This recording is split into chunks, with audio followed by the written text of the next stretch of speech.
بسم اللہ الرحمن الرحیم۔ شروع اللہ کے نام سے جو بڑا مہربان نہایت رحم والا ہے۔ یہاں تک ذکر تھا سیدنا آدم علیہ السلام کی پیدائش سے پہلے کا۔ اب ہم ذکر شروع کرتے ہیں آدم علیہ السلام کا۔ اللہ تعالیٰ فرماتے ہیں وَمَا خَلَقْتُ الْجِنَّ وَالْإِنسَ إِلَّا لِيَعْبُدُونَ، اور میں نے جنوں اور انسانوں کو اپنی عبادت کے لیے پیدا کیا ہے۔ اللہ تعالیٰ نے ہمارے باپ کو کیوں پیدا فرمایا، ہمیں کیوں پیدا فرمایا؟ تاکہ ہم اس کی عبادت کریں، اگرچہ وہ عبادت کا محتاج نہیں، وہ تو بے نیاز ہے، البتہ ہم اس کے محتاج ہیں۔ اس کے اسماء بہترین اور حسین ہیں، وہ عالی شان صفات کا مالک ہے۔ اس نے اپنے ناموں کے آثار ظاہر کرنے کے لیے مخلوق کو پیدا فرمایا، رحمت کے آثار، قدرت کے آثار، جبر اور طاقت کے آثار اور حکمت کے آثار ظاہر کرنے کے لیے مخلوقات کو پیدا فرمایا، ورنہ وہ کسی چیز کا محتاج نہیں۔ آدم علیہ السلام کی تخلیق سے پہلے ہی اس بارے میں اللہ تعالیٰ کا فرشتوں سے مکالمہ ہوا۔ اللہ تعالیٰ نے فرمایا وَإِذْ قَالَ رَبُّكَ لِلْمَلَائِكَةِ إِنِّي جَاعِلٌ فِي الْأَرْضِ خَلِيفَةً، اور جب تیرے رب نے فرشتوں سے کہا میں زمین میں ایک خلیفہ بنانے والا ہوں۔ خلیفہ سے مراد ہے نائب، اور یہ کہ اس کی نسل میں سے ہر ایک دوسرے کا خلیفہ ہوگا۔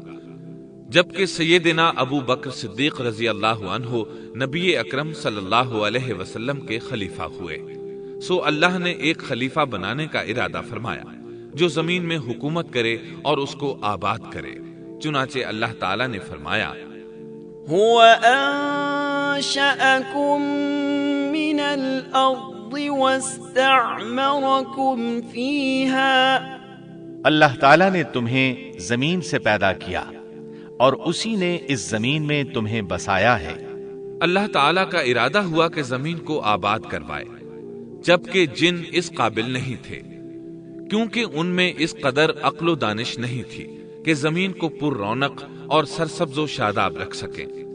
علماء جنات کے بارے میں کہتے ہیں ان کا سب سے بڑا عقل مند جن انسانوں کے 10 سالہ بچے کے برابر عقل رکھتا ہے، اس لیے زمین کو آباد کرنے کی صلاحیت اللہ تعالیٰ نے انسان کو بخشی۔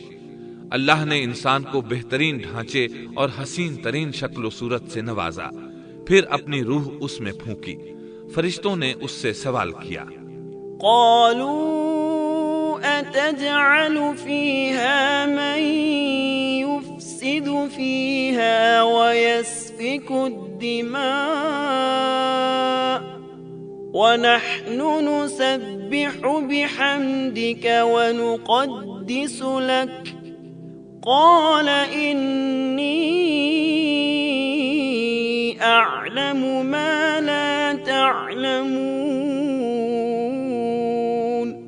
ایسی مخلوق کو کیوں پیدا کرتا ہے جو زمین میں فساد کرے اور خون بہائے، اور ہم تیری تسبیح، حمد اور پاکیزگی بیان کرتے ہیں۔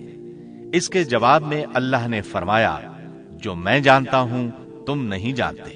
دراصل فرشتوں نے کسی طرح معلوم کر لیا تھا کہ آدم کی اولاد زمین میں فساد کرے گی، خون ریزی کرے گی، لیکن انہوں نے یہ بات اعتراض کے طور پر نہیں کہی تھی، کیونکہ ایسا اعتراض تو گناہ ہے، اور فرشتے پلک جھپکنے کے برابر اللہ کی معصیت اور نافرمانی نہیں کرتے، جیسا کہ ارشاد ہوتا ہے بل عباد مکرمون لا يسبقونه بالقول وهم بأمره يعملون، بلکہ وہ تو نہایت معزز عبادت گزار ہیں، کسی بات میں اللہ پر پیش دستی اور سبقت نہیں کرتے، اور اس کے حکم پر عمل کرتے ہیں۔ اسی طرح ارشاد ہوتا ہے لا يعصون الله ما أمرهم ويفعلون يفعلون ما يؤمرون اللہ کے حکم کی نافرمانی نہیں کرتے بلکہ جو حکم دیا جائے بجا لاتے ہیں۔ اس لیے فرشتوں کا یہ پوچھنا وضاحت طلبی کے لیے تھا۔ وہ تو انسان کے پیدا کرنے کی وجہ پوچھ رہے تھے۔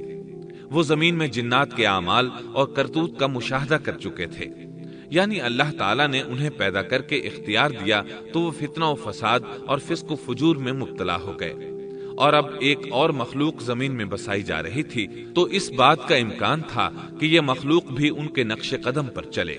اس لیے فرشتوں نے تعجب اور حیرت کی بنا پر یہ سوال کیا تھا، اور پوچھنے کا مقصد یہ تھا کہ کیا یہ بھی جنوں کی طرح ہوں گے؟ اس طرح انہیں یہ خدشہ لاحق ہوا کہ شاید ان سے اللہ کی عبادت میں کوتاہی یا کمی واقع ہوئی ہے، جس کی وجہ سے اللہ کو نئی مخلوق پیدا کرنا پڑی۔ اس لیے ان کی بات میں یہ بھی تھا کہ ہم تیری حمد اور ثنا بیان کرتے ہیں۔ بہرحال ان کے سوال کے دو مقصد تھے۔ کیا یہ جنوں کی طرح فساد کرنے والی قوم ہے؟ کیا ہم سے تیری عبادت میں کوتاہی ہوئی ہے؟ اس پر اللہ تعالیٰ نے فرمایا، جو میں جانتا ہوں وہ تم نہیں جانتے۔ اس موقع پر فرشتوں کے ذہنوں میں ایک اور بات بھی آئی۔ وہ آپس میں کہنے لگے کہ اللہ تعالیٰ جو بھی مخلوق پیدا کرے گا وہ ہم سے زیادہ معزز اور عالم نہیں ہو سکتی۔ یعنی جب فرشتوں نے باقی مخلوقات کا جائزہ لیا، مثلا آسمان، زمین، پہاڑ، جن، چوپایوں وغیرہ کا، تو انہوں نے سوچا یہ ہم سے زیادہ مرتبے والی نہیں ہے، لہذا یہ مخلوق بھی پیدا ہو رہی ہے تو یہ ہم سے زیادہ مرتبہ نہیں رکھتی۔ یہ ہمارا خاص مقام ہے کہ اللہ کی تسبیح میں مصروف ہیں، کفر سے محفوظ ہیں، ہر حکم بجا لاتے ہیں، اللہ کے تمام احکامات پورے کرتے ہیں، آسمان اور زمین میں اس کا حکم نافذ کرتے ہیں، اور اللہ کے نزدیک ہم سب سے زیادہ شرف والے ہیں۔ لہٰذا اگر یہ نئی مخلوق انسان بھی پیدا ہو جائے تو کیا ہوا، ہم سے زیادہ معزز اور علم والی تو نہیں ہوگی۔ بہرحال جب اللہ تعالیٰ نے آدم کو پیدا کیا تو زمین کی مٹی لانے کا حکم فرمایا، چنانچہ اللہ تعالیٰ کے پاس مٹی لائی گئی۔ امام ترمذی، ابن حبان اور امام احمد رحمت اللہ علیہم نے ایک حدیث بیان کی ہے جس کے الفاظ کچھ یوں ہیں: ان اللہ تعالی خلق آدم من قبضة قبضها من جميع الأرض فجاء بنو آدم على قدر الأرض فجاء منهم الأحمر والأبيض والأسود وبين ذلك والسهل والحزن والخبيث والطيب۔ اللہ تعالیٰ نے آدم علیہ السلام کو مٹی کی ایک مٹھی سے پیدا فرمایا۔ اس مٹی کو اللہ تعالیٰ نے پوری زمین سے اٹھوایا تھا۔ یہی وجہ ہے کہ آدم کی اولاد زمین کے لحاظ سے ہی ظہور پذیر ہوئی۔ بعض سرخ رنگ کے ہیں تو بعض سیاہ اور بعض سفید، اور کچھ اس کے درمیان میں ہیں۔ بعض نیک ہیں، بعض خبیث، اور کچھ پاکیزہ قسم کے ہیں۔ انسان کی تخلیق مٹی سے شروع ہوئی، اس مٹی کو پانی سے تر کیا گیا تو یہ تین بن گئی۔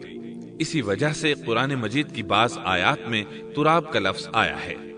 تراب خشک مٹی کو کہتے ہیں، اور بعض آیات میں تین کا لفظ آیا ہے۔ تین تر اور بھیگی مٹی کو کہتے ہیں۔ اللہ تعالیٰ فرماتے ہیں خلقہ من تراب، یعنی آدم کو تراب سے پیدا کیا گیا۔ مٹی کی عام حالت کو تراب کہتے ہیں، اور فرمایا اذ قال ربك للملائكة انی خالق بشرا من طین۔ جب آپ کے رب نے فرشتوں سے کہا کہ میں مٹی سے بشر کو پیدا کرنے والا ہوں۔ جب اس مٹی کو پانی سے زیادہ بھگویا گیا تو وہ لیسدار ہونا شروع ہو گئی، اسی لیے اللہ تعالیٰ نے فرمایا اِنَّا خَلَقْنَاهُم مِّن طِينٍ لَازِبٍ۔ ہم نے انسان کو لیسدار اور چپکنے والی مٹی سے پیدا کیا۔ پھر اللہ تعالیٰ نے اپنے مبارک ہاتھوں سے انسان کا ڈھانچہ تیار کیا۔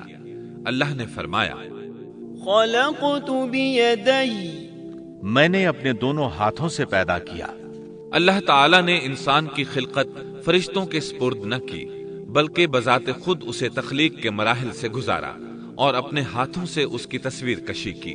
اللہ نے انسان کو پہلے ایک مورتی کی صورت میں ڈھالا، اس کے بعد ایک مقررہ مدت تک چھوڑے رکھا، یہاں تک کہ گیلی مٹی خشک ہو گئی اور اس کا رنگ سیاہ ہو گیا، بدبو آنے لگی، پھر وہ کھنکھناتی مٹی میں بدل گئی اور آخرکار آگ پر پکی ہوئی مٹی یعنی فخار ٹھیکری کی صورت اختیار کر گئی، جس سے مٹکے وغیرہ تیار کیے جاتے ہیں۔ سیاہ مٹی کو ہما ان کہتے ہیں اور بدبودار کو مسنون کہتے ہیں، اور کھنکھنا کر بولنے والی مٹی کو سلسال کہتے ہیں، اور ٹھیکری کی طرح کی مٹی کو الفخار کہتے ہیں۔ مختلف آیات میں یہ الفاظ وارد ہوئے ہیں۔